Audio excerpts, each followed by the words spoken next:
Picture this for a moment, a well-meaning test, ordered with good intentions, quietly setting off a chain of fear, follow-up procedures, side effects, and stress, not because disease was present, but because aging itself was misunderstood. After 70, the body does not behave like a younger machine that simply needs more inspections.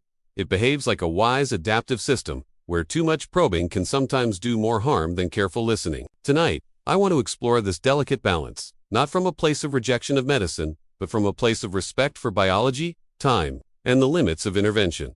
As we move past 70, the idea of catching cancer early begins to change in a way that is deeply rooted in biology, not neglect. In younger bodies, many cancers grow aggressively, dividing fast, spreading quickly, and stealing years if they are not found in time. But aging tissues behave differently. Cell division slows. Metabolism softens its pace. Many tumors that appear on a scan after 70 are what scientists call indolent, present, but quiet, unlikely to disturb the balance of life before something else naturally intervenes. Yet modern screening does not distinguish urgency from harmless presence. A shadow appears, a number rises, and suddenly the body is treated as if it were in immediate danger. The hidden cost is not the test itself, but what follows. Biopsies introduce infection risk. Surgeries demand healing capacity that aging immune systems no longer possess in abundance. Radiation and chemotherapy tax organs that already work harder to maintain equilibrium.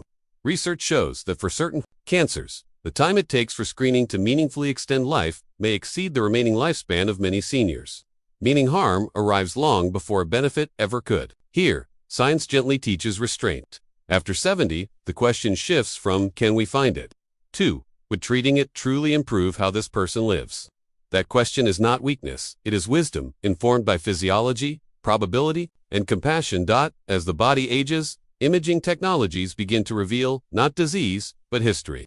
Every decade leaves small marks inside us, tiny scars, harmless cysts, calcifications, slow-growing nodules, signs of adaptation rather than danger. When whole-body scans are used after 70 without a clear medical reason, they often uncover these incidental findings. Scientifically, this is called overdetection, seeing more without understanding more. The aging brain then interprets uncertainty as threat, and the medical system responds with further scans, biopsies, and monitoring that quietly erodes well-being. There is also a biological cost that rarely enters the conversation. Contrast dyes used in many scans place stress on kidneys that naturally filter blood more slowly with age. Repeated exposure to radiation, while small in a single test, accumulates in tissues that now repair DNA less efficiently. Recovery from even minor procedures takes longer. Inflammation lingers, and resilience narrows. Studies show that many abnormalities found on routine imaging in seniors never cause symptoms, never progress, and never require treatment. Yet the anxiety they produce is very real. The deeper lesson is that curiosity must be guided by purpose. After this MD imaging should answer a question raised by symptoms, not create new questions in an otherwise balanced body. Science here urges humility. Seeing everything does not mean understanding what matters. Blood tests feel objective and reassuring. But after 70, they can quietly mislead when numbers are stripped from context. Most laboratory normal ranges are built from younger populations whose organs regulate themselves with greater speed and flexibility. Aging physiology follows different rules. Inflammation markers drift upward as part of immune adaptation. Kidney filtration naturally declines, changing how waste products appear in blood. Hormones that once surged now move in softer waves. These shifts are not warnings, they are signatures of time. The danger begins when these age-appropriate changes are labeled as problems to be fixed. A slightly elevated value can trigger medications that chase a number rather than support function. Blood pressure lowered too aggressively may cause dizziness and falls. Blood sugar pushed too low can cloud thinking and sap strength. Cholesterol treated without considering overall health can introduce muscle pain and fatigue. Each new prescription increases the risk of interactions.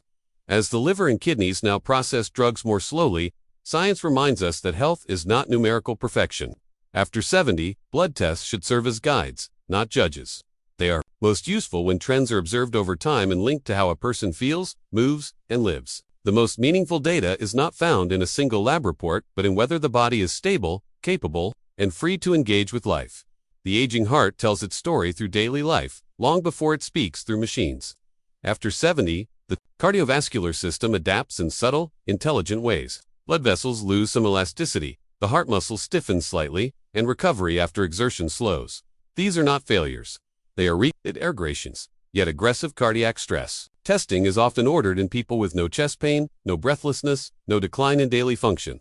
The science here is cautionary. Forcing an older heart to perform under artificial stress can provoke rhythm disturbances, blood pressure swings, or even falls during testing.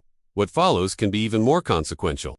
An abnormal result may not reflect dangerous disease but age-related change. Still, it can lead to invasive procedures, angiograms, stents, medications, each carrying risks that rise sharply with age. Research increasingly shows that in symptom-free seniors, these interventions do not necessarily extend life or improve function, and sometimes reduce both. Biology favors observation over provocation. Walking, endurance, stair climbing, recovery after effort, and the ability to carry out daily tasks often provide more accurate insight into heart health than treadmill extremes. After 70, science encourages us to listen carefully to the body's lived signals. A heart that supports movement, clarity, and calm does not need to be challenged simply to satisfy curiosity.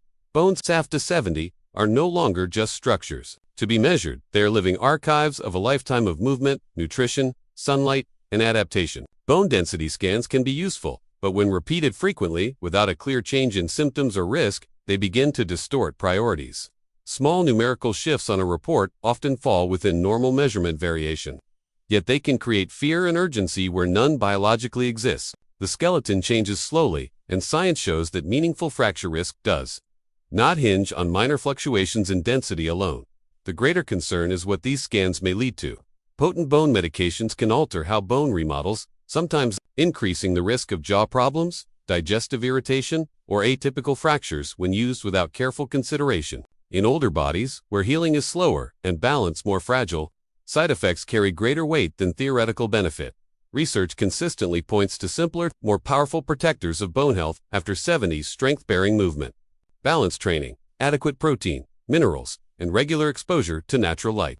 These factors improve not just bone resilience, but muscle coordination and fall prevention, the true drivers of fracture risk. Biology gently reminds us that bones respond best to living, not constant measuring. After 70, preserving strength and stability matters far more than chasing perfect scan results.